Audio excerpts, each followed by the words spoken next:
What's up, YouTube? This is JP Panther back with another video, and today's video is another Hollywood Marvel discussion video. And I really want to talk about it because this was on a Hollywood Reporter.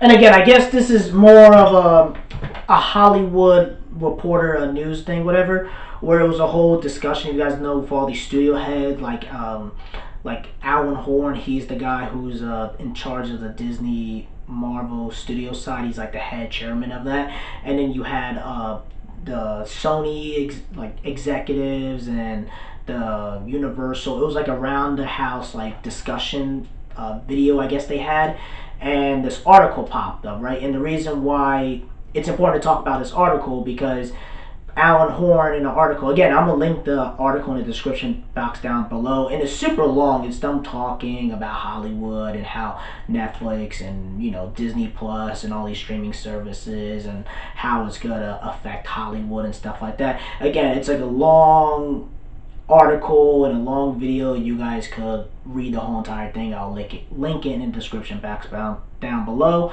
And the reason I want to talk about it, I want to talk about it because Alan Horn, what he says in the interview, he talks about how with Marvel, the Marvel Cinematic Universe, is that they're planning on putting 4 or 5 films a year, and they're going to have 5 to 6 Disney Plus TV series.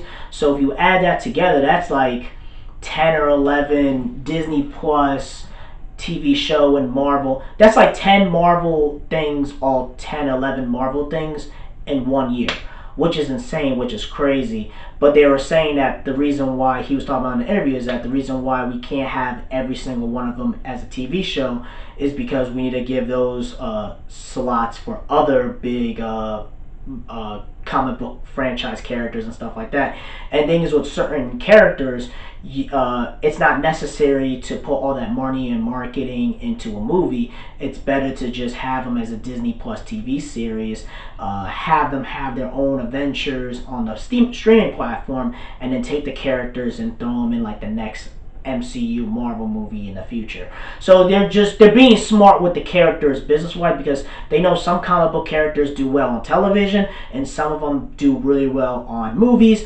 And the characters that are on television, they're going to probably take those characters, instead of just having an origin movie with each and one of these characters, they will just take those characters and throw them in the next Avengers movie, or whatever they're going to call it, or Avengers 5 or New Avengers and stuff like that. And whenever they're done, when that movie ends, those characters will go back on Disney Plus and have their adventures on Disney Plus, and then they'll take those characters and throw them back in the next Marvel movie, stuff like that. I think that's smart from a business point of view, and I think it's smart from a financial point of view. That's just my personal opinion, and also the reason why I want to talk about it, because this is some of the things they started talking about on Hollywood Reporter. It says, I guess the interview was asking Alan and Tom. I guess Tom is one of the Sony guys. This is what they said. You recently had a little dispute over Spider-Man. What was the one thing above all else that resolved that standoff of Marvel producing the next Sony installment?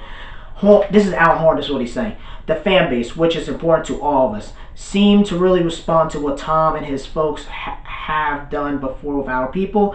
They liked the fact that Marvel Cinematic Universe and Kevin Feige were involved in 2 Spider-Man films.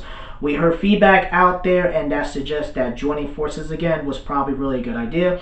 Will this partnership continue after the trilogy? Tom, you showed you can do Spider-Man without Marvel on the animated film, Spider-Man Into the Spider-Verse. Rahman says, yes, we have, but I agree with my colleagues. This was a classic win-win. A win for Sony, a win for Disney, a win for fans. The only thing I would say is that news cycles and the rhythm of negotiations do not necessarily overlap. And this is in the world of Shakespeare, a Devon, whatever it is. We would have gotten there, and the news got ahead of some things. And Alan Horn says, I agree. And then blah blah blah, they talk about other stuff. So here's the thing, right? I want to talk about that part as well, since it's still Marvel related.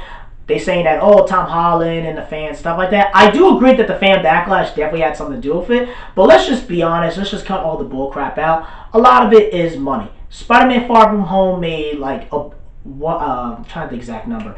over $1 billion, like $1.1 billion. You know that Disney and Sony was not gonna mess that up if the money is there. They made, first of all, Disney just bought Fox for $70 billion. They need as much money as they possibly can to recoup their budget. And I really doubt them saying, oh, well, we're going to have this disagreement with Spider-Man and stuff like that. All of it was because of money.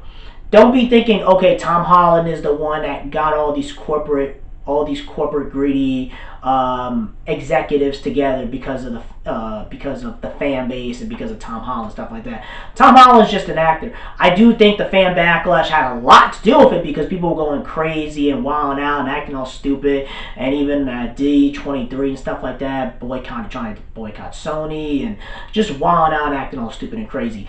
I said before the movie, I said when all that crap happened with Spider-Man, I knew they were going to get that crap resolved because there's too much money in the table to walk away from. Disney and Sony is not going to just risk billions of dollars over some petty, stupid crap that they have over some disagreements with Spider-Man. And again, they got all that worked out, but just keep it 100 from a business point of view. That was not because of Tom Holland. It was because of the fan backlash. I do agree that's part of it. And all of it was because of money. So get that bull crap out the way. So that's really it, guys. This is something I really want to talk to you guys about. Again, I will link the article in the description box down below so you guys can check it out. Tell me what you guys think. Do you guys agree what Alan Horst says? Do you disagree? Let me know in the comment section below. Rate and like the video and subscribe. Make sure you subscribe to this channel. Peace and have a great day and take care.